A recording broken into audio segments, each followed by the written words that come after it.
Welcome to the final and 20th episode of Season 2 of Sharing Life Lessons. I am your host Hamidah, and I want to bring you stories because stories inspire, stories teach, and stories heal. First of all, I am delighted to welcome my listeners for the last episode of the second season, which is my 20th episode. Now, when I started sharing life lessons and I released my first 3 episodes on January 2020, I did not think that I was ever going to release my 20th episode. I really thought I was going to give this a shot and maybe get to 8, 10 episodes, but then I'll have nothing to say. Well, lo and behold, this is the completion of my 20th episode.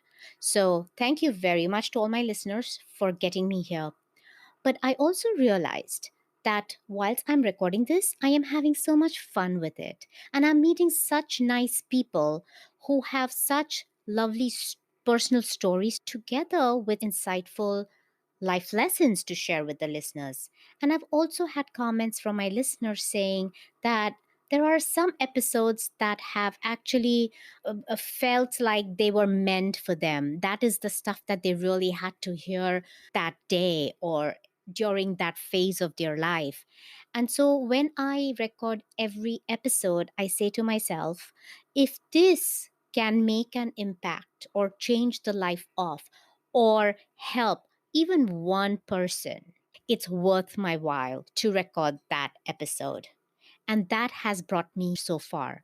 I also want to give credit to one of my well wishers who, after listening to the first few episodes, said, Hamidah, I think you're going to record your 100th episode. Well, I am already 1/5 way through, so I'm going to take that up as my challenge and I am going to try and get to 100. I'm hoping everyone's rooting for me and I'm hoping that I can get you 100 wonderful stories with 100 lovely people with 100 life lessons that they want to share.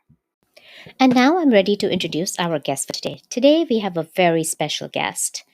Our guest was a cop for 34 years in the Pittsburgh, Philadelphia area, and he's now retired for 10 years. So we really have a veteran cop here. And in this time of Black Lives Matter and everything that's going on about it, it is really a privilege to be able to interview a cop and get his perspective on all of this.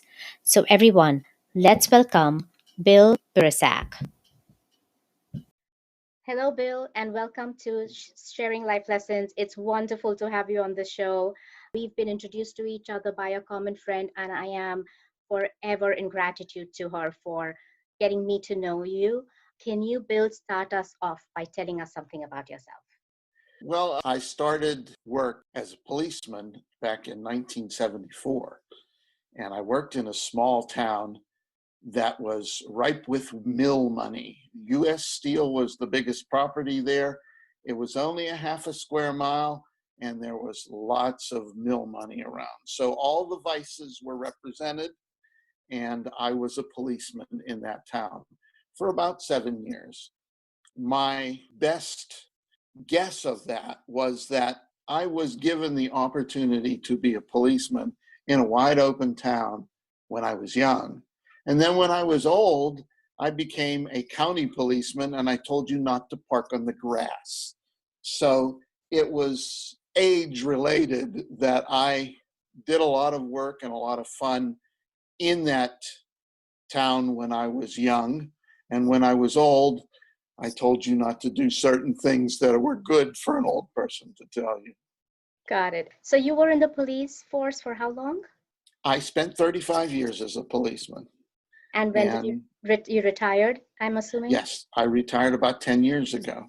When you do police work, you have to do it without fear. Their statement that you hear all the time is, it is better to be tried by 12 than carried by 6. So it is better to go to court than it is to die. So you act accordingly. I sent an email to Kate, the mutual friend that introduced us. And in that mail, I said that the riot gear that those policemen were doing has no conscience. It does not talk to you. It is only there for show. So that is something you cannot converse with. You just scream at it. And I felt the necessary part of my life was to be able to talk to people. Bill, before we go to your story, take us back to why you became a policeman. I sat in the academy, the police academy, and the guy sitting next to me said, "You're not writing that." I said, "Yes, I am." I got hired as a policeman because I couldn't get hired as anything else. I had applied for different jobs. I had come out of the University of Pittsburgh with a bachelor's degree in biology and a bachelor's degree in psychology. Uh-huh. And both of which, if you know anything about the worlds of biology and psychology, you can't make any money at either of those professions. Mm-hmm. So I became a policeman. It was in my hometown. I just took the test and I outscored everybody. So I was there. Oh, lovely. Okay. We are ready to hear your story, Bill. Tell us your story. My story, I call it's an Androcles and the lion. Androcles was the guy who removed the thorn from the lion's paw, and the lion was so grateful because he removed the thorn from his paw. Well, when I was working in one of the towns that I was working in, because after Homestead, I went to West Mifflin before I took the job with the county. That's in Pennsylvania. It's just outside of Pittsburgh. And when we used to do work for private businesses, but we were hired through the municipality, but we also did security work for the municipality, but for private business. Mm-hmm. And one of the places I was working was the Steak and Ale in West Mifflin. And they were having a private party there of General Electric employees. And there were 2 black men in this party. And they were okay, but the bartender said, "Please watch them." And I said, "Well, why would I watch them?" He said, "Well, they're different." I said, "Yeah, but again, different does not mean bad." Well, different became bad. After a while, they left. And when they came back, they were different. I assumed that they had taken some kind of a drug because that's how they were different. And they began to cause problems until the bartender told me they have to be removed. So, as is the training that you get in police work, you go after the big one. I don't know whoever said that. Go after the big one, because that's not the way to go. You really should go after the little one. But they always tell you, if you can control the big one, then you can control. Well, the big one was Billy. Billy was 6'8" and about 300 pounds. I went up to him and asked him nicely if he would mind leaving because him and his partner were causing problems. And he decided not to leave. And then his partner egged him on to kill the little guy in front of him, which was me in uniform. I used the grab and throw technique of police work. Now, this technique was to get a person to just look at the uniform one more time. Mm-hmm.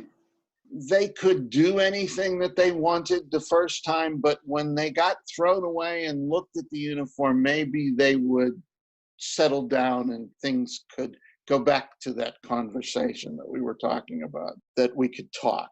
Well, there was no talking to Billy.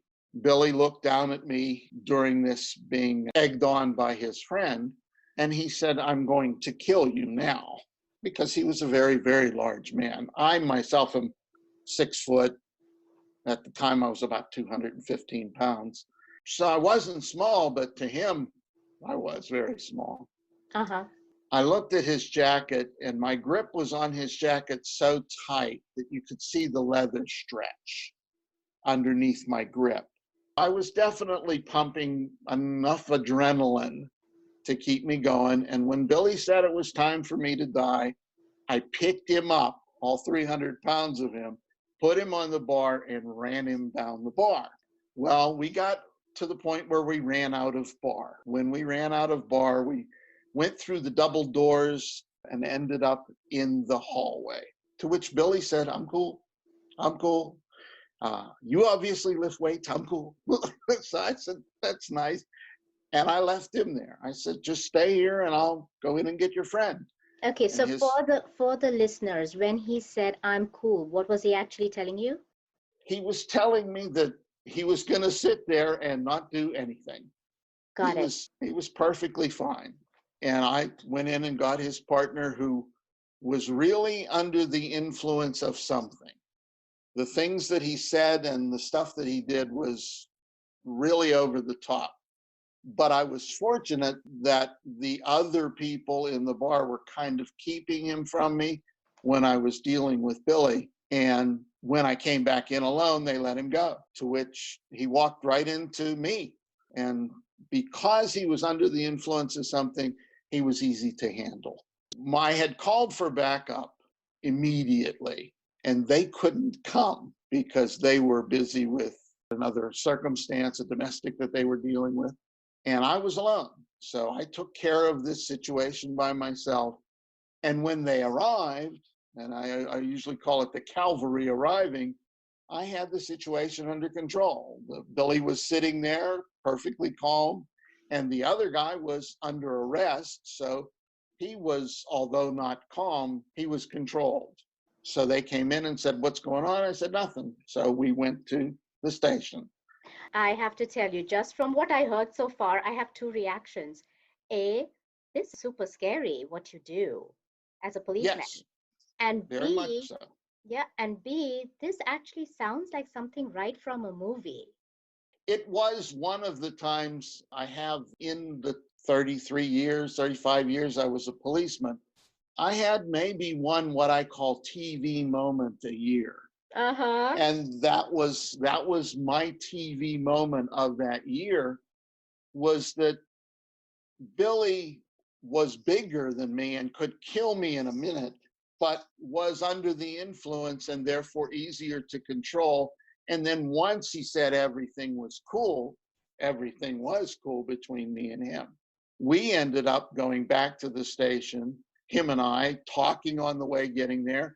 And all he got out of it was a disorderly conduct citation, which is like a traffic ticket. You write it and you let him go.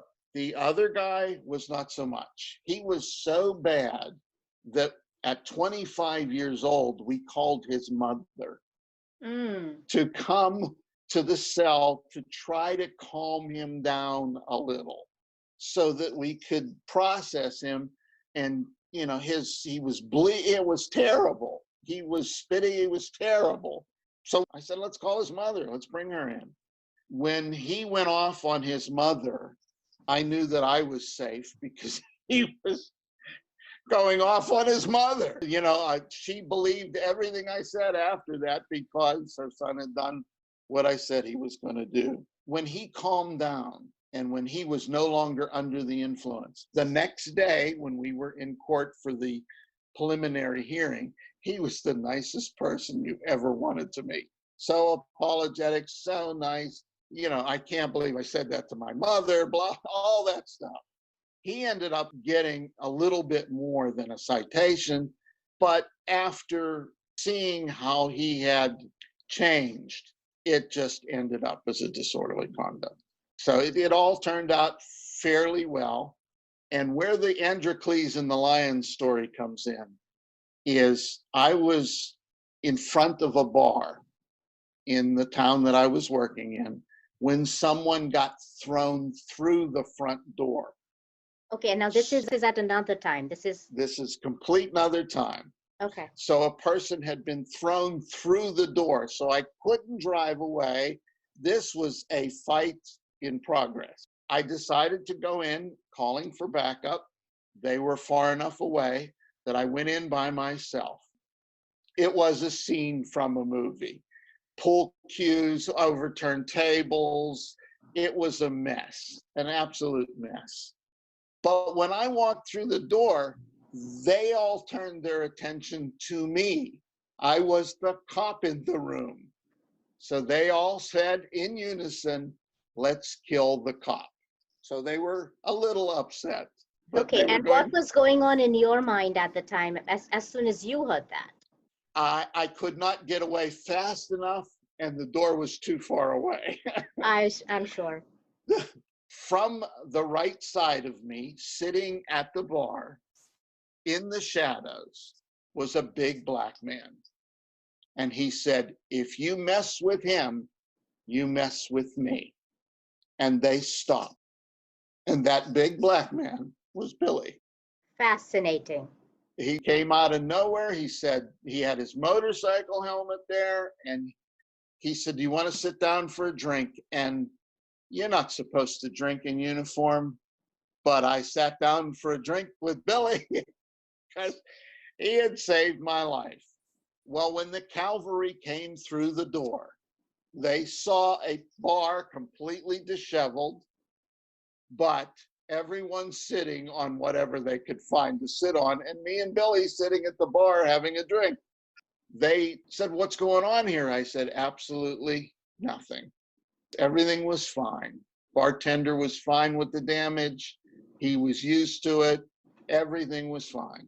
And like I said, if I had not been nice to Billy, okay, when I arrested Billy and his friend, if I was not nice to them, gave them a chance to let out their passions because I was arresting them, but then we conversed nicely. If I was not nice to them, when I got into that situation in a bar, Billy would not have been there.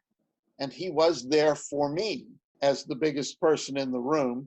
He stopped them from messing with me. I didn't have to do anything except point to him and say, I'm with him. And that was it. So it was a point where being nice saved my life.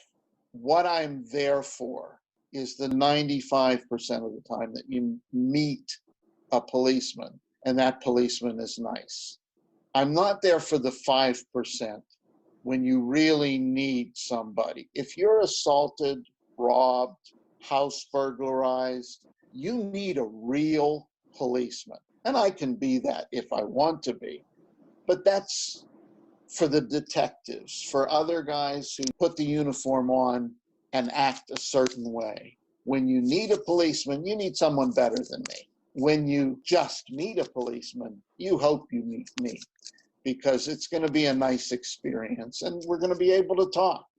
And that's what I say. If you can't talk, that's when there's a problem. And you can't talk in a riot situation. You can't talk in a protest situation.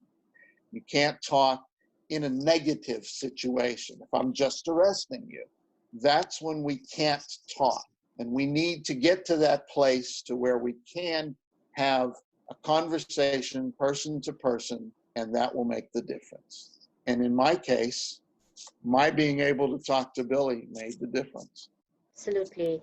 But Bill, is this something that you learn in the academy, or is this just something you follow as your own person? Well, as a person, it is mostly me. I have found that in government service, okay, I have a very negative opinion of the government in general. I feel that they are lazy. They will take the easy way out. And that is what I find many in government service, which being a policeman is actually being in government service. Being in the military is the government service. You in the force, if you will. People find themselves with a path of least resistance. And it's easier to pick on somebody with that. It's easier to use a racial slur, to use a physical slur, because it's just easier than it is to come up with something special on your own. And in my case, I found that those people who appear to have the least to offer will have some gem of wisdom to give you. And I glean that gem of wisdom from them. And my whole life is that way. Very interesting to hear that, Bill. So tell us more stories. The one you told us was just mind-blowing. Can we hear more? one of my favorite stories, one of my favorite policemen is known as T. Westray. And he was the kind of bigot that you would like to know, because he could insult you in 5 different ways in the same sentence. He hated everybody, but he hated everybody equally. Uh-huh. And he was fun to be around because of this surly attitude that he had. Well, we were called to a domestic situation. And in a domestic situation, one of the generalizations that they give you is naturally you go for the biggest guy, so you go for the guy. And one of those things is that deaf people are very strong. Now, I don't know if you've ever heard that, but people who cannot talk and cannot communicate normally are very strong. And I find this to be quite true. Interesting. Well, we arrived at this domestic situation, and this deaf mute was the husband. And he had already torn the front door off of his house, hinges and all, screws. It didn't, he just tore it right out. So if you were a deaf mute and having a domestic with your wife, who would you go for? The nice, friendly cop like me, or the bigot? Well, he went right for the bigot and began to explain himself by using his hands. His hands were chest height, and he was signing that he was having problems with his wife. To which the bigot, the wonderful man I work with, looked at him and said, "I can't understand a thing you're saying to me." So without raising his voice, he picked his hands up to around head height and began to sign again. To which my partner, the bigot, said, "No reason to raise your voice at me." He went from chest height to head height with his sign language, raising his voice, and he turned around and walked away from him, leaving him to me. So I take things into hand, and everything turned out well. But I always remember that there's no reason to raise your voice to me. That's a funny one. So I always remember that story with T. West. So he would just do things for the fun of it. And it always seemed that when you needed someone to be there, he was there. That's the thing that I find about people. I call them the bulldogs. In police work, you can be a bulldog, and you bark at people. And it's good to have those people with you sometimes, because you're in a situation where there is only noise, and the person barking the loudest is going to be heard over the noise. Yeah. Bill, I want to take you back to the first story, because I've been thinking about what you said. It is extremely interesting how you won over Billy by having a conversation with him and being good to him. But if it wasn't for you over there, and it was, say, another cop, and he wasn't as nice, and he wasn't having a conversation, this whole scenario could have been very different. Yes, very much so. And in your times, did you find that there were more of your kind of cops? Well, Or what I found was when other policemen were with me, they were more like me. So I did not have the negative experience, but because of the situation and the riots and such, is that I found that the riot uniform has no thought process. It has no conscience. It cannot have a conversation. So stay away from them. When there were riots in the time I was a policeman and I was in that gear, I couldn't be the person that I was. I could not have the conversation. So do what I ask you to do, or just go away.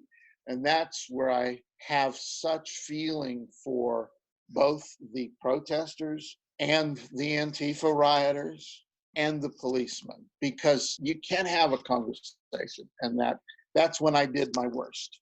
And when I did my best, I could talk. And I saved Billy, and Billy saved me. That's yeah, what I got out of it. Yeah.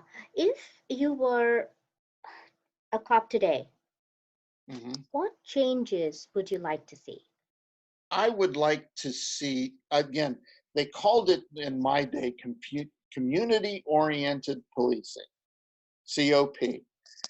Policemen walked the beat in the neighborhood and got to know the people. I went from being a homestead policeman to being a West Mifflin policeman. And it meant more money, bigger town, nicer place to work. I used to play basketball with the black guys in the one part of West Mifflin that was considered the ghetto. But I was down there eating ribs and playing basketball because I came from a town that was mostly black in Homestead. And there was lots of, like I said, money around because of the mill people, but the town itself was mostly black. Mm-hmm. And I was their policeman. And they hated the West Mifflin policemen because they were white. But because I came from Homestead, I was theirs. And they treated me better. And I treated them better. And it built on each other. And that's what I would like to see today is you treat me better, I treat you better. You treat me better than that, I treat you better than that.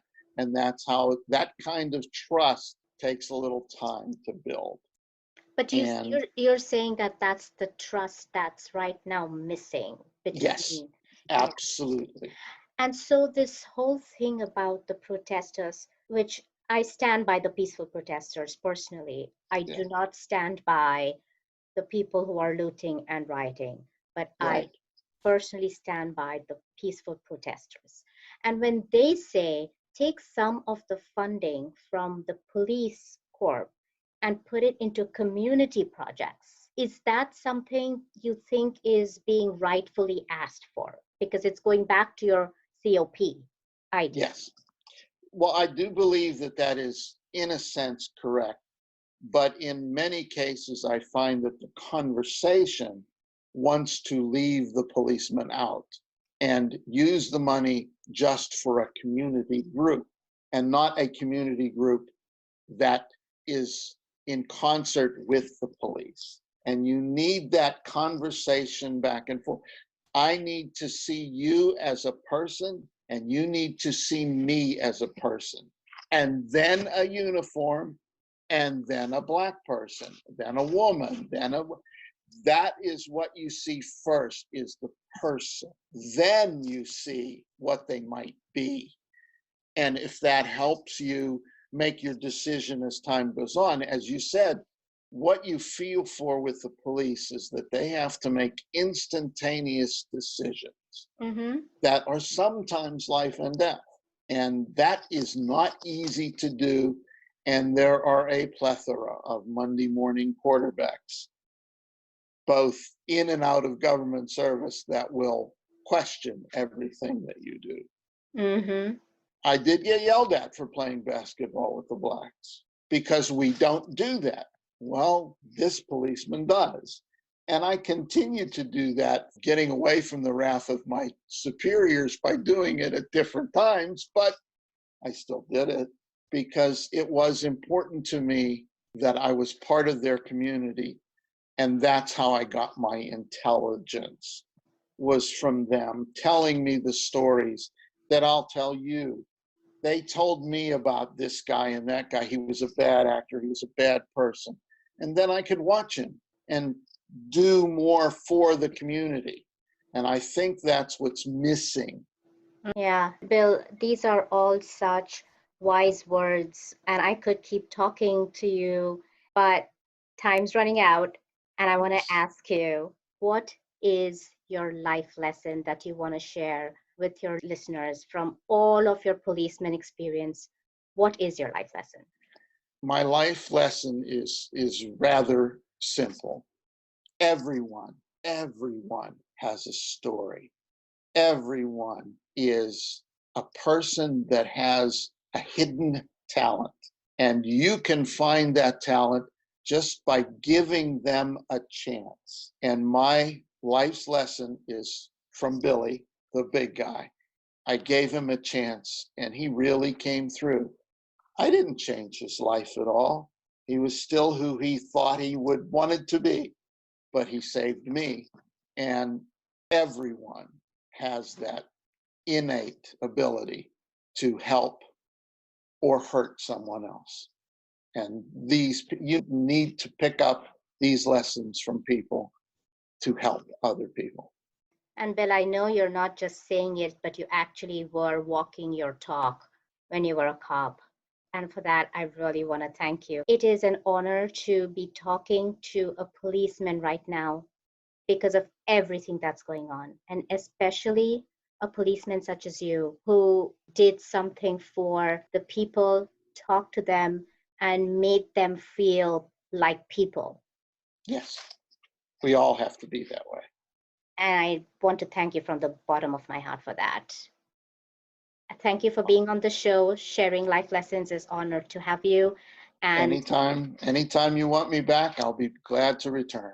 I may take you up on that offer. Okay. Thank Bye you, now. Bill. Thanks a lot. Okay. Listeners, I hope you enjoyed Bill's stories as much as I did. I feel like he's such a natural storyteller. And his story of Androcles and the lion, that will stay with me for a really long time. It's going to be really difficult to forget that story. But what did that story really tell me? It contradicted many biases that are out there. Many think that if a person is black, he is bad. Big Black Billy in that story proved otherwise. When given a chance, he showed his gratitude by saving Bill the cop's life. Not many would do that when given a chance, and therefore, Big Black Billy was not bad. On the other hand, given Derek Chauvin's and George Floyd's recent incident, many now have a bias that cops are bad. Well, you heard Bill the cop. What aspect of him was bad? In fact, I am wishing that if I ever meet a policeman for any reason, he or she should be like Bill. Therefore, the life lesson that Bill shared with us really hit home for me. If Derek Chauvin and George Floyd were able to talk to each other, if they were able to converse, if they were face to face, the whole outcome of that situation would have been so much more better and different. And what I take away from these stories is we need to stop generalizing and we need to start conversations. What do you think? Please write to me with your comments at sharinglifelessons101@gmail.com. Also, if you have your own stories to share, you know where to reach me. All of this information is in the show notes. This brings us to the end of season 2. Listeners, I will be taking the next 3 weeks off to have some summer fun time with the family, and I will return again on Wednesday, July 22nd, with a brand new season 3 of Sharing Life Lessons. Until then, be happy, be safe, and be well.